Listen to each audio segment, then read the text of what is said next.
Kuya Kim, yung mga usual na klase ng kape, subok na yan sa panlasa at talaga namang mahihibo ka maging coffee lover. Agree ako dyan, Susan. Pero dahil sa likot ng isipan natin mga Pinoy, hindi pa sapat yan. Dahil ang kape, pwede na rin daw haluan ng juice o kaya fruity ice cream. Oh. Aba, ano kaya ang lasa niyan? Oo nga. Yan ang kwentong inalam ni Katrina Son.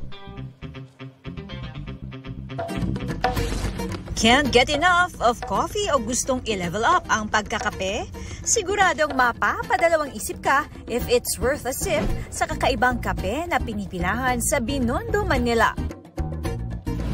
Ang kanilang iced coffee, hinahaluan daw ng orange juice, tablea at ube. G ka na ba sa kakaibang coffee date?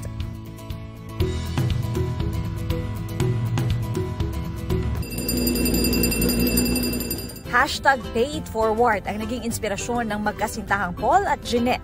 Gusto nilang makatulong sa mga coffee farmer at street vendor sa pamamagitan ng kanilang negosyo. It all started last year of June.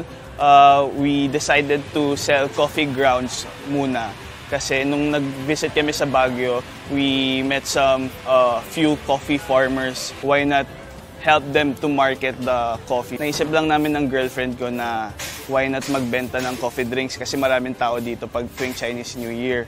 Enero ngayong taon nang buksan nila ang First Street Coffee raw sa Binondo. Ang ilan sa kanilang coffee bestsellers ay ang Spanish latte na pinasarap ng condensed milk at orange coffee na pinagsamang kape at fresh orange juice.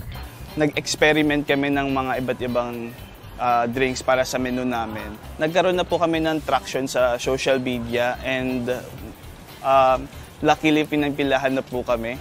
Kaya na-inspire kami to support other street vendors here in Binondo. Meron po kaming coffee hack dito na ginawa sa Binondo. Pwede nyo pong haluan ng kahit ano dito yung kape namin. Para matikman ang unique coffee flavors ni Paul, isinama natin ang Multimedia Arts College student na si Jamila sa kanilang pwesto.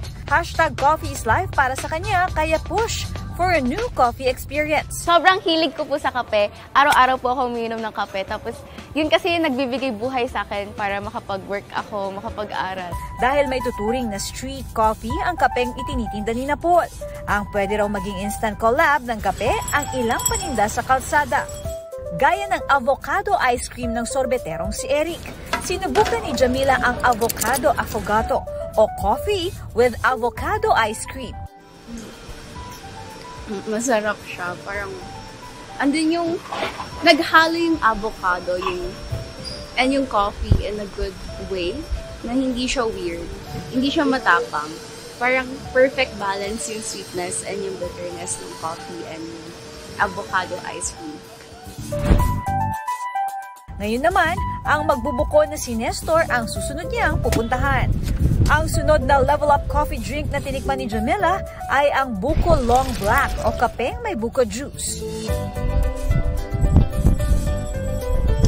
Medyo kakaiba siya. Like, ito yung pinaka weirdest yet refreshing coffee I've ever tasted. Parang perfect siya pag mainit na panahon. Andun yung refreshingness ng buko juice. It's my first time tasting the orange coffee and it tastes really good. It's good and masarap yung cream din niya on top. Kape tayo! Nakakaubos ng 200 coffee cups si Paul kada araw. Kaya #blessed siya sa kanyang negosyo. Dapat alam mo ang pagtatayo ng business. Dapat may tiyaga po tayo. Importante na be creative at alam mo yung ginagawa mo. Magtiwala ka sa produktong binebenta mo dahil magsisimula yan ang growth pag nagtiwala ka mismo sa business mo. Pagdating sa food trip, subukang maging kakaiba dahil ang anumang unique sa panlasa pwedeng magbigay ng food discovery na kaaya-aya. Ako si Katrina Son at yan ang kwentong dapat alam mo.